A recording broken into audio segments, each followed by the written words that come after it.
This is Lance again with Midwest Air Compressor, and I am going to walk you through on how to adjust a dryer that is potentially freezing up and allowing water and condensation to get through the line to your equipment. So let's jump right into it and I'll show you how it's done. First thing you want to do is identify what type of refrigerant is in your unit. On this MRAD 250 PAC, we see a refrigerant and it's 407C. So that's what we're going to be looking for on the gauge. So on this gauge you can see there's different gases and refrigerants. 407C. There's a conversion you can do or close to between R134A, but typically if you have R134A or R407C, it's going to show on this gauge. This is an older one. This is just demonstration purposes. So you're going to find your refrigerant, and then you're going to look at the needle of the gauge, and you're going to want to see like 0, 0, 0. You're going to want to find where your gauge is at and where your fans kick on and off. Typically, you're going to want this gauge above 35 degrees and below 44 degrees, 45 degrees. So this gauge should be cycling like this, and the fans control that. If you notice that messing with your fans doesn't bring the heat up, screw this in. There's a couple of different sizes. Some are Allens, some are flatheads, but this is what you're looking for. It'll either be like this or it'll be straight up and down. You got to get underneath to adjust it.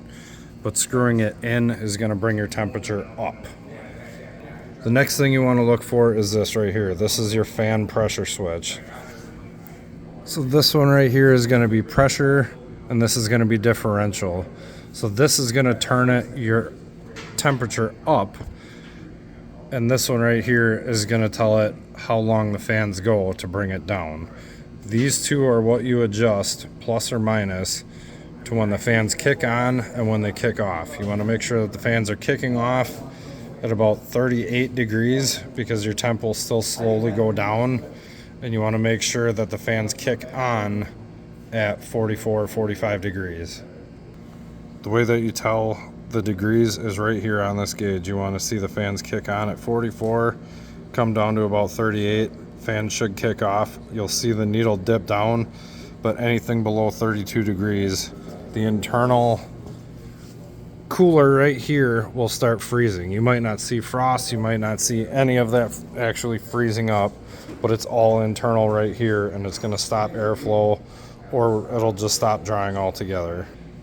So it's a combination between threading in that valve to increase your temperature and playing with the fans to make sure that when you're running, the fans run up 44, they kick on, and you see the temp drop to about 38 degrees and then kick off. So you're going to have to play with the fans to watch where they kick on, kick off, and again, you watch that on the gauge. Once you have that locked in, put the covers on the machine. Right now we have them off. We have the doors off of it right here, so we can actually go through and adjust and take care of all of this, but you want to pull these panels off to access all of this. And like I said, thread this in, get more heat flowing through it, then adjust these two to control your fans, and make sure that the gauge is going between 44 and 38, 36 degrees, but you do not want to see it dip into 32, 30, 10, because you'll have freezing issues. So I hope that this helps. I hope you can adjust it. Any other questions, you can always contact and reach out to Midwest Air Compressor LLC, and we can help you through there. Other than that, I hope this video helps you, and have a great day.